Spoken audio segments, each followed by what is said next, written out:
Hey guys, what is going on and welcome back to Mark's Tech. So in today's video, I want to talk about something that we've pretty much been new for a long time, but it's kind of hitting home for me right now, especially as we move closer to this next generation of gaming, and that is that the Microsoft is going to have proprietary memory cards. Now, if you remember the PlayStation Vita, and if you don't, I don't blame you, not many people do because it just wasn't that successful.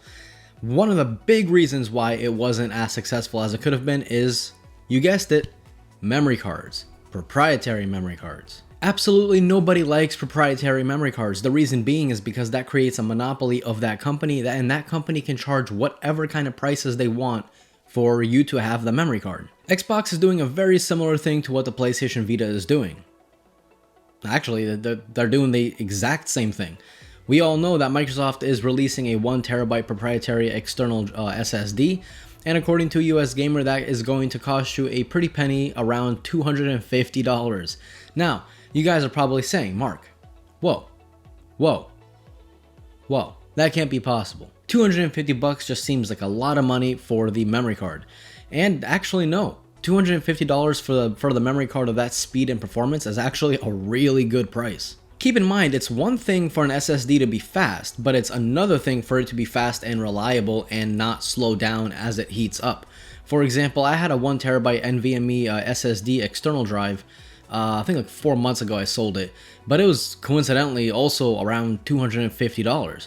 But the thing is, the more I used it without giving it a break, it would slow down because of the heat. So for Microsoft to be releasing an external NVMe SSD that you can literally stream games off of non-stop for hours on end without losing performance for only $250, and you get 1TB of it, that's not bad. But again, let's be honest, $250 is still $250. If the Xbox is rumored to be at its price point of $400, that means you're almost spending half of the price, actually more than half of the price of the console.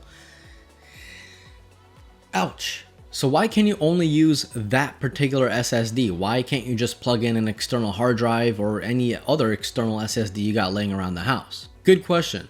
And that's a pretty simple answer. The game developers are obviously building the games in accordance to the specs that are inside of the consoles. That's why Microsoft and Sony give game developers the dev kits to those consoles which already have the specs inside of it. So if a console needs A to run and you go to the store and you buy B, well, that's not going to work. But it's not all bad news. In fact, I did kind of lie.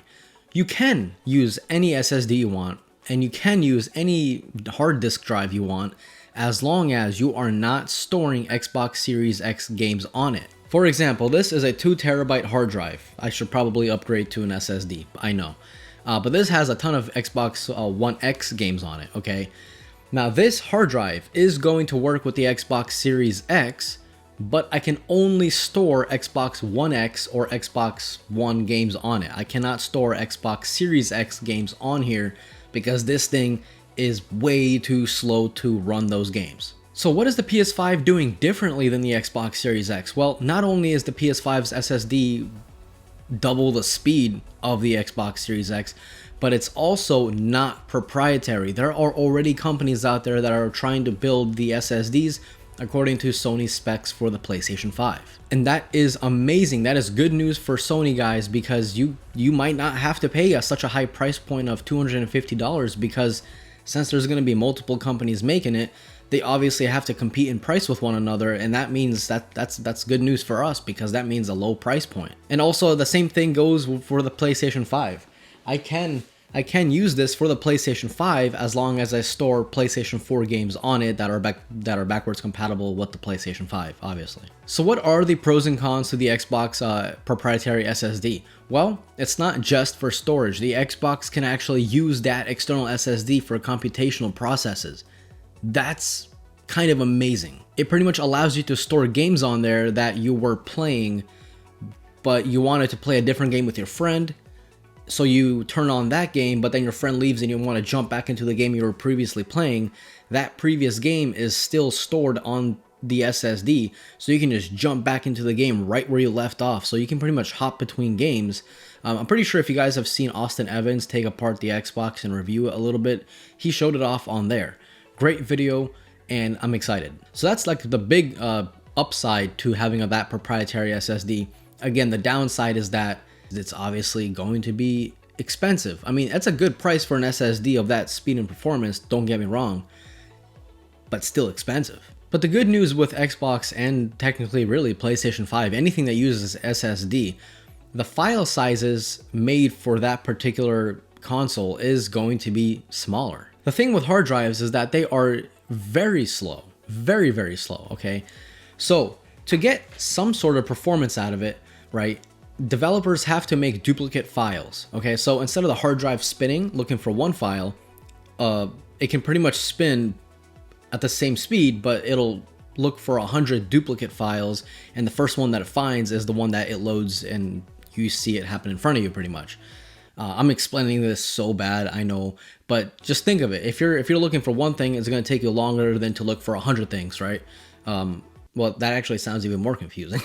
Look, all you need to know is that SSD does not need duplicate files just because of how quick it can find it. So hopefully 1 terabyte on the Series X is all you might need, but if you do want to upgrade, $250. And that's just for 1 terabyte. Maybe Microsoft is going to announce 2 terabytes soon, and that'll be expensive. So which one are you guys siding with? Are you siding with the PlayStation 5's SSD, or the open SSD, I should say, or Microsoft's proprietary SSD? I mean, me personally, I don't like anything proprietary because it kind of takes away from, the freedom. I mean, that's basically one of the big reasons why, like I said, PlayStation Vita failed.